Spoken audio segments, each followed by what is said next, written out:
नदियों का पिता किस नदी को बोलते हैं? भारत में नदियों का पिता ब्रह्मपुत्र नदी को कहा जाता है। क्यों?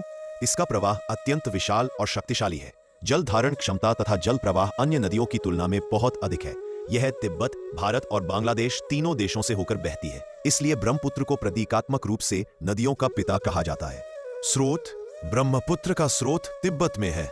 वहां यह नदी यारलुंग त्सांगपो नाम से जानी जाती है। यह हिमनदों और ऊंचे पर्वतीय जल स्रोतों से निकलती है।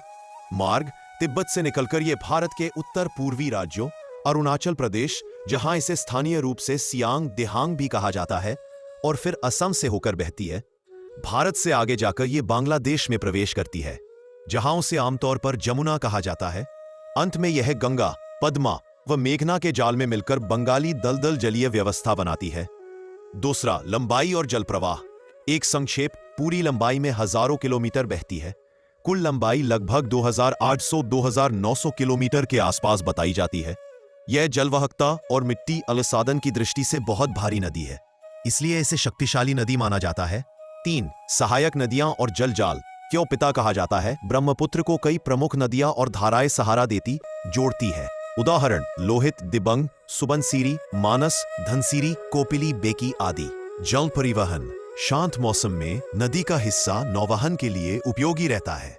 हाइड्रो पावर संभावनाएं: ऊपरी हिस्सों में ऊर्जा उत्पादन की क्षमता है, पर पर्यावरण, पारिस्थितिक और राजनीतिक अंतर्देशीय कारणों से योजनाएं संवेदनशील रहती हैं। जैव विविधता: नदी के गड्ढों और तटे महत्वपूर्ण जीव जंतु आश्रय हैं। हिरन, काजीरंगा का राइनो, नदी डॉल्फिन, गैंजेटिक डॉल्फिन, बहुसंख्यक मछलियां और पक्षी यहाँ के प्रसिद्ध जीव है। नंबर 6. सांस्कृतिक और ऐतिहासिक महत्व। नाम ब्रह्मपुत्र का अर्थ संस्कृत में कुछ इस प्रकार पढ़ा जाता है: ब्रह्मा का पुत्र। यह नाम तथा महाराष्ट्र हिंदू पुराणों में नदी के प्रतीकात्मक महत्व को दर्शाता है। असम और पूर्वोत्तर की लोक कथाओं, जीवन शैली और त्योहारों में ब्रह्मपुत्र का बड़ा स्थान है। नदी वहां के लोगों की रोजमर्रा की जिंदगी से गहरे जुड़ी है। संक्षेप में, क्यों नदियों का पिता?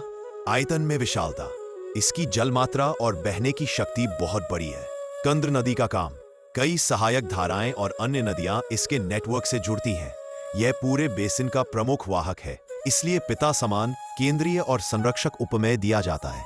आर्थिक सांस्कृतिक प्रभुत्व: क्षेत्र की अर्थव्यवस्था, पारिस्थितिकी और संस्कृति पर इसका नियंत्रण प्रभाव बहुत बड़ा है, जो पिता सदृश स्थिति दिखाता है।